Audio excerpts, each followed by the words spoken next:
গুৰুজনাৰ তিথি লগত সংগতি ৰাখি সাফল্টিং বৰনামঘৰৰ পৰা সমূহ অসমবাসী ৰাইজলৈ আমাৰ সাফল্টিংবাসীৰ ভক্তি ভৰা সেৱা আগবঢ়াইছোঁ। আৰু এই পবিত্ৰ সাফল্টিং বৰনামঘৰত প্ৰতি বছৰে এই গুৰু দুজনাৰ শংকৰদেৱ আৰু মাধৱদেৱৰ এই গুৰু দুজনাৰ তিথি মহাপৰাভৰে অনুষ্ঠিত কৰি অহা হৈছে। আৰু এই বছৰো ঠিক তেনেধৰণে কৰিবলৈ লোৱা হৈছে আৰু ৰাইজৰ সমাগম হৈছে। আমি ভাবোঁ এই গুৰু দুজনাৰ তিথিতে সমূহ অসমবাসী ৰাইজৰ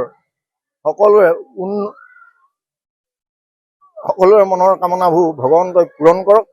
আৰু আমি যি আশাৰে এই গুৰু দুজনাৰ তিথি অনুষ্ঠিত কৰিছোঁ, সেই আশা যেন আমাৰ গোটেই অসমবাসীৰ কাৰণে বিয়পি পৰক, এয়ে আমি কামনা কৰিছোঁ।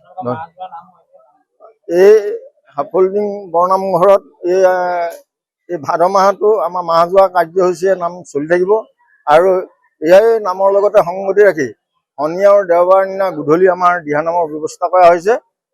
আৰু সেইধৰণে যোৱা শনিবাৰ দিনাখন আমাৰ এই দিহানাম অনুষ্ঠিত হ'ল আৰু দেওবাৰেও হ'ল।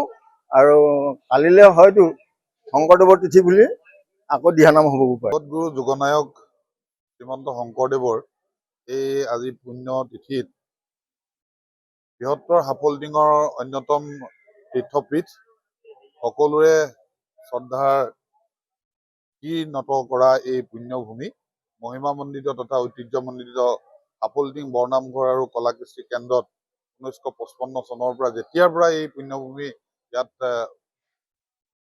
অৱস্থিত হৈছে, তেতিয়াৰ পৰা গুৰুজনাৰ তিথি ইয়াত গতানুগতিকভাৱে পৰম্পৰাগতভাৱে পালন কৰি অহা হৈছে। তদ্ৰূপস্বৰূপে এইবাৰো গুৰুজনাৰ এই তিথিত সমূহ সাফল্টিংবাসী ৰাইজে আজি একত্ৰিত হৈ নাম প্ৰসংগ তথা দিহানামৰ কাৰ্যসূচী আছে।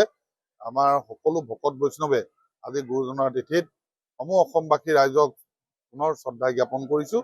আৰু গুৰুজনাৰ তিথিতে তেখেতৰ যি আধ্যাত্মিক দি থৈ যোৱা অসমৰ জাতীয় জীৱনত যিখিনি তেখেতে অৱদান দি থৈ গৈছে, সেই অৱদানেৰে যাতে অসমীয়া জাতিটো বিশ্ব দৰবাৰত জিলিকি থাকে তাৰে আশা কৰা হৈছে।